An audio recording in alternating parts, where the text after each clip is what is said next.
Heroin is one of the deadliest and most addictive drugs on the streets. In Indiana, it's also one of the easiest to get.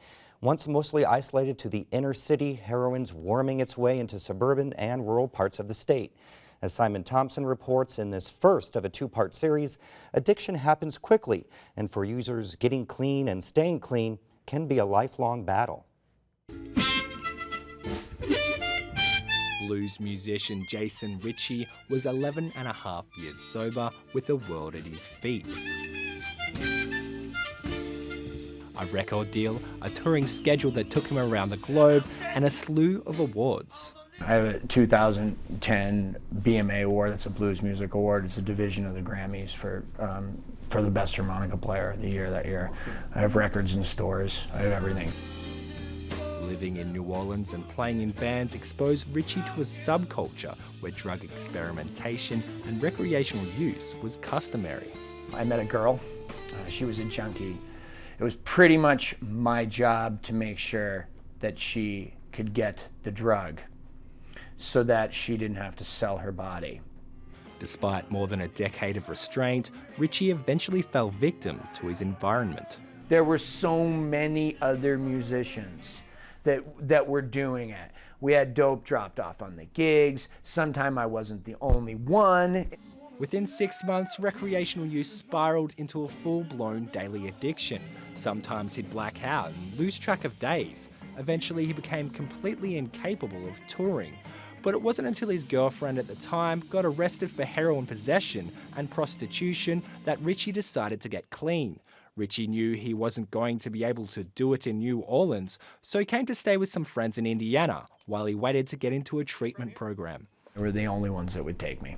Then you said, I need to get off this thing. Yeah, come to our house. We live in Brown County, just way out in the country, and there's no way you'll ever find dope here. But eventually, he did, and the burglary he performed to get the money landed him 6 months in prison with a Class C felony.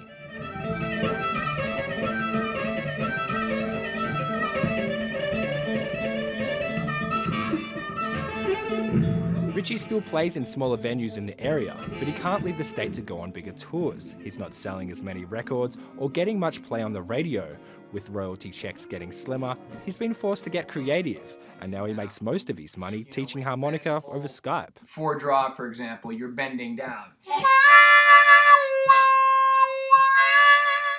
We have a variety of individual offices for our clinicians. John Ferguson has been working with drug addicts in recovery for 12 years. He says the path from recreational use to addiction is a common one. In Indiana, he says the availability and recreational use of prescription painkillers is accelerating the process and pushing heroin into suburban and rural areas. If that supply runs out, it's then a cheaper alternative to go to heroin, and that's really the scary thing.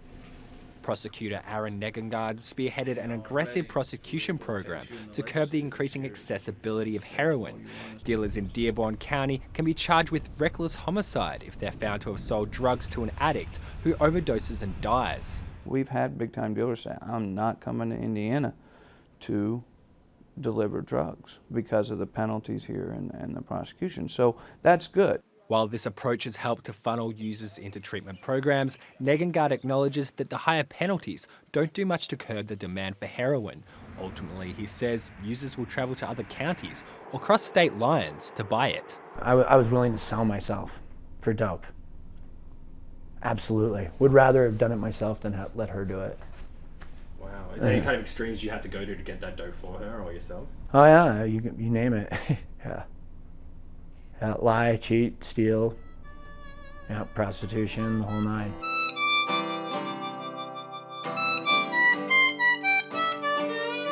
Heroin is a hard drug and addiction can be a lifelong sentence. 90% of all addicts who get clean relapse within the first year.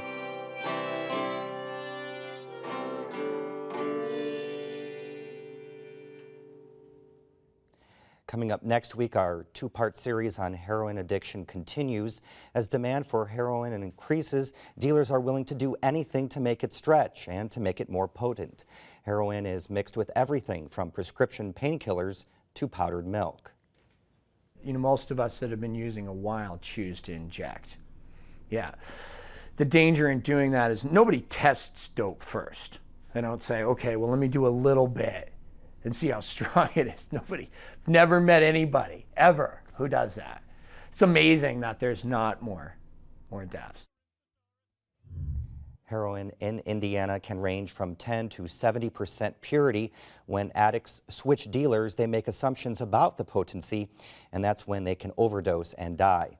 On next week's show, why the battle against heroin is much more complicated than just shutting down dealers.